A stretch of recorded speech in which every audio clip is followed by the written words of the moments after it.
I repeat to you, gentlemen, that your inquisition is fruitless. Detain me here forever if you will. Confine or execute me if you must have a victim to propitiate the illusion you call justice. But I can say no more than I have said already. Everything that I remember I have told with perfect candour. Nothing has been distorted or concealed, and if anything remains vague, it is only because of the dark cloud which has come over my mind. That cloud and the nebulous nature of the horrors which brought it upon me. Again I say, I do not know what has become of Harley Warren, though I think, almost hope, that he is in peaceful oblivion, if there be anywhere so blessed a thing. It is true that I have for 5 years been his closest friend, and a partial sharer of his terrible researches into the unknown.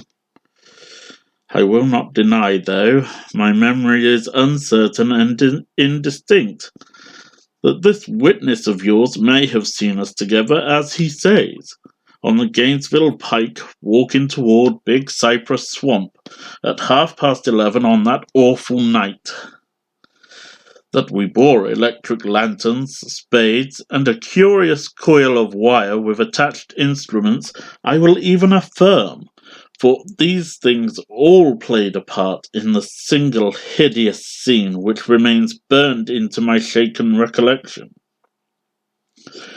But of what followed, and of the reason I was found alone and dazed on the edge of the swamp next morning, I must insist that I know nothing save what I have told you over and over again.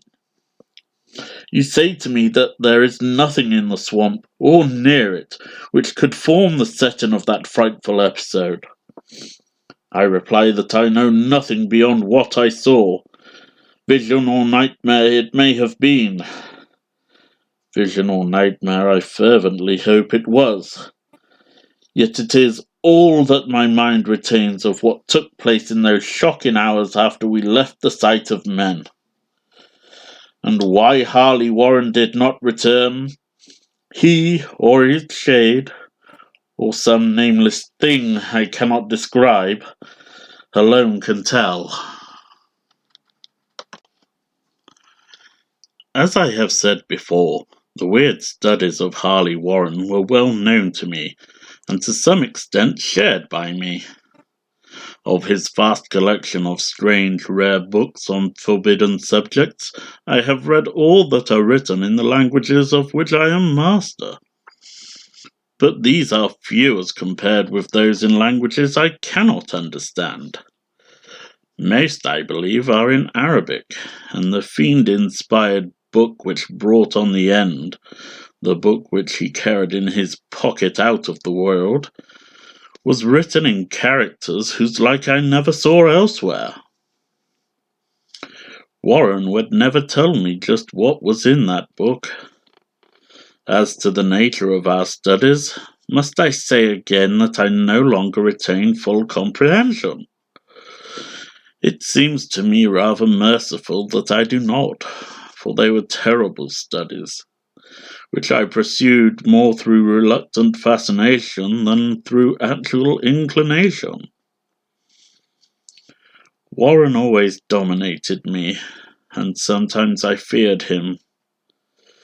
I remember how I shuddered at his facial expression on the night before the awful happening, when he talked so incessantly of his theory, why certain corpses never decay but rest firm and fat in their tombs for 1,000 years. But I do not fear him now, for I suspect that he has known horrors beyond my ken. Now I fear for him. Once more I say that I have no clear idea of our object on that night. Certainly it had much to do with something in the book which Warren carried with him. That ancient book in undecipherable characters, which had come to him from India a month before. Yet I swear I do not know what it was that we expected to find. Your witness says he saw us at 11:30 on the Gainesville Pike, headed for Big Cypress Swamp. This is probably true, but I have no distinct memory of it. The picture seared into my soul is of one scene only, and the hour must have been long after midnight, for a waning crescent moon was high in the vaporous heavens. The place was an ancient cemetery, so ancient that I trembled at the manifold signs of immemorial years. It was in a deep, damp hollow, overgrown with rank grass, moss, and curious creeping weeds, and filled with a vague stench, which my idle fancy associated absurdly with rotting stone. On every hand were the signs of neglect and decrepitude, and I seemed haunted by the notion that Warren and I were the first living creatures to invade a lethal silence of centuries. Over the valley's rim, a wan, waning crescent moon peered through the noisome vapours that seemed to emanate from unheard-of catacombs, and by its feeble, wavering beams I could distinguish a repellent array of antique slabs, urns, cenotaphs, and mausoleum facades, all crumbling, moss-grown, and moisture-stained, and partly concealed by the gross luxuriance of the unhealthy vegetation. My first vivid impression of my own presence in this terrible necropolis concerns the act of passing with Warren before a certain half-obliterated sepulchre, and of throwing down some burdens which we seem to have been carrying. I now observed that I had with me an electric lantern and 2 spades, whilst my companion was supplied with a similar lantern and a portable telephone outfit. No word was uttered, for the spot and the task seemed known to us, and without delay we seized our spades and commenced to clear away the grass, weeds, and drifted earth from the flat, archaic mortuary. After uncovering the entire surface, which consisted of 3 immense granite slabs, we stepped back some distance to survey the charnel scene, and Warren appeared to make some mental calculations. Then he returned to the sepulchre, and using his spade as a lever, sought to pry up the slab lying nearest to a stony ruin, which may have been a monument in its day. He did not succeed, and motioned to me to come to his assistance. Finally, our combined strength loosened the stone, which we raised and tipped to one side. The removal of the slab revealed a black aperture, from which rushed an effluence of miasmal gases so nauseous that we started back in horror. After an interval, however, we approached the pit again, and found the exhalations less unbearable. Our lanterns disclosed the top of a flight of stone steps, dripping with some detestable ichor of the inner earth, and bordered by most walls encrusted with nitre. And now, for the first time, my memory records verbal discourse. Warren addressing me at length in his mellow tenor voice, a voice singularly unperturbed by our awesome surroundings. "I'm sorry to have to ask you to stay on the surface," he said, "but it would be a crime to let anyone with your frail nerves go down there. You can't imagine, even from what you have read and from what I've told you, the things I shall have to see and do. It's fiendish work, Carter, and I doubt if any man without ironclad sensibilities could ever see it through and come up alive and sane. I don't wish to offend you, and heaven knows I'd be glad enough to have you with me, But the responsibility is in a certain sense mine, and I couldn't drag a bundle of nerves like you down to probable death or madness. I tell you, you can't imagine what the thing is really like. But I promise to keep you informed over the telephone of every move. You see, I've enough wire here to reach to the center of the earth and back. I can still hear, in memory, those coolly spoken words, and I can still remember my remonstrances. I seemed desperately anxious to accompany my friend into those sepulchral depths. Yet he proved inflexibly obdurate. At one time he threatened to abandon the expedition if I remained insistent, a threat which proved effective, since he alone held the key to the thing. All this I can still remember, though I no longer know what manner of thing we sought. After he had secured my reluctant acquiescence in his design, Warren picked up the reel of wire and adjusted the instruments. At his nod I took one of the latter and seated myself upon an aged, discoloured gravestone close by the newly uncovered aperture.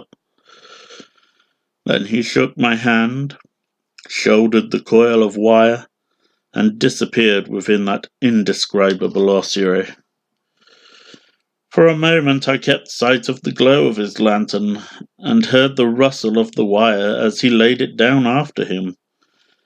But the glow soon disappeared abruptly, as if a turn in the stone staircase had been encountered, and the sound died away almost as quickly.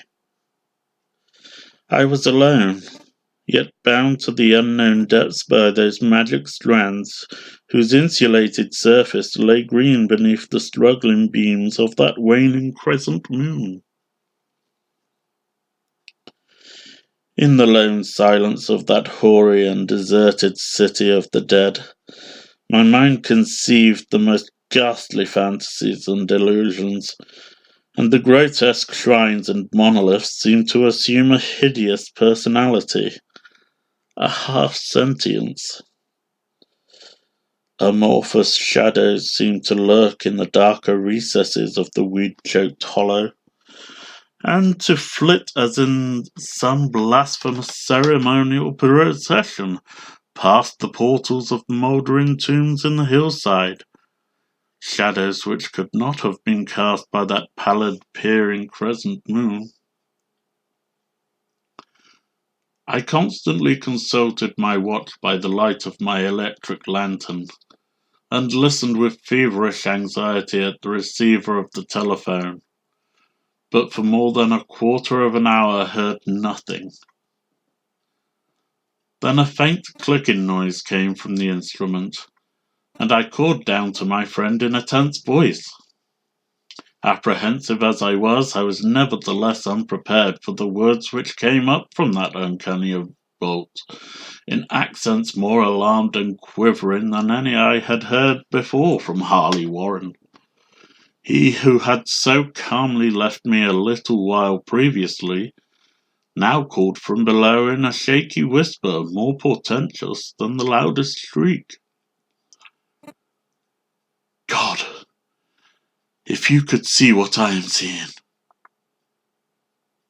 I could not answer. Speechless, I could only wait. Then came the frenzied tones again. Carter, it's terrible, monstrous, unbelievable. This time my voice did not fail me, and I poured into the transmitter a flood of excited questions. Terrified, I continued to repeat, Warren, what is it? What is it? Once more came the voice of my friend, still hoarse with fear, and now apparently tinged with despair. I can't tell you, Carter. It's too utterly beyond thought. I dare not tell you. No man could know it and live. Great God! I never dreamed of this. Stillness again, save for my now incoherent torrent of shuddering inquiry, and the voice of Warren in a pitch of wilder consternation. "Carter, for the love of God, put back the slab and get out of this if you can. Quick, leave everything else and make for the outside. It's your only chance. Do as I say and don't ask me to explain." I heard, yet was able only to repeat my frantic questions. Around me were the tombs and the darkness and the shadows below me, some peril beyond the radius of the human imagination. But my friend was in greater danger than I, and through my fear I felt a vague resentment that he should deem me capable of deserting him under such circumstances. More clicking, and after a pause a piteous cry from Warren. "Beat it! For God's sake, put back the slab and beat it, Carter!" Something in the boyish slang of my evidently stricken companion unleashed my faculties. I formed and shouted a resolution. "Warren, brace up!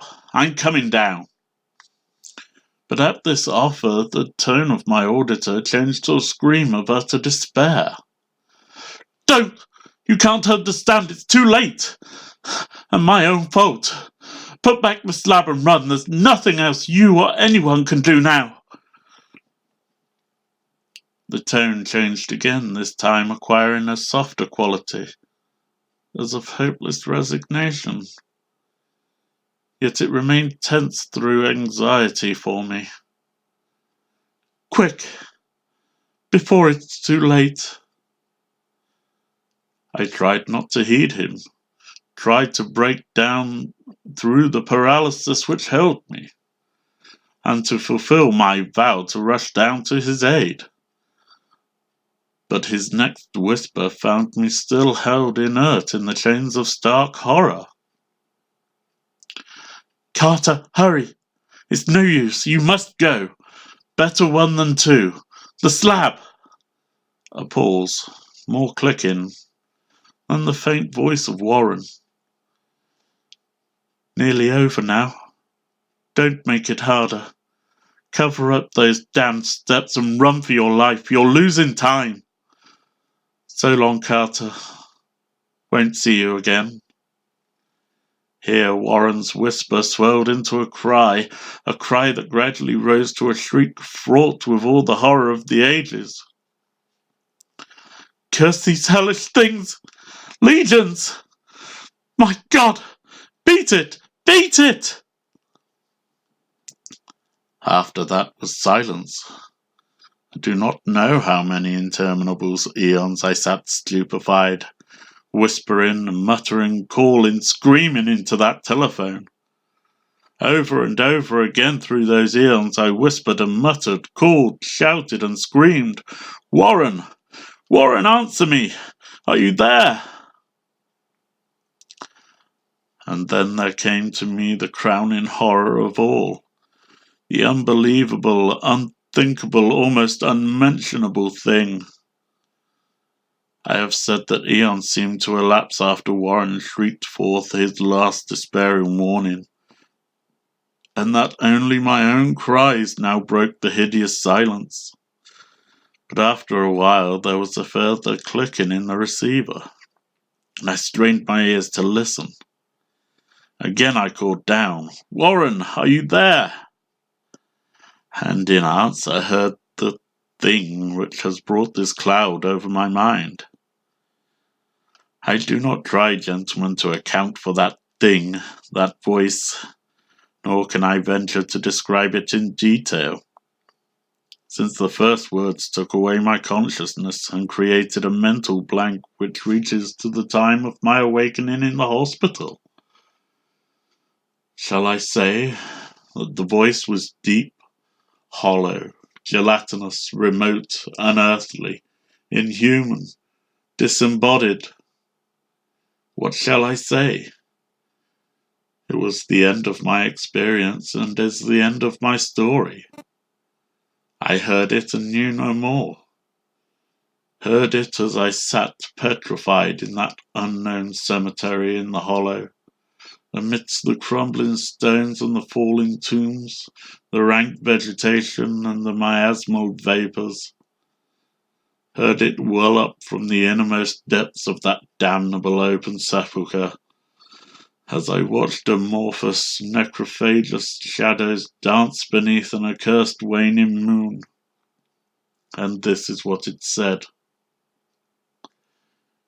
"You fool! Warren is dead!"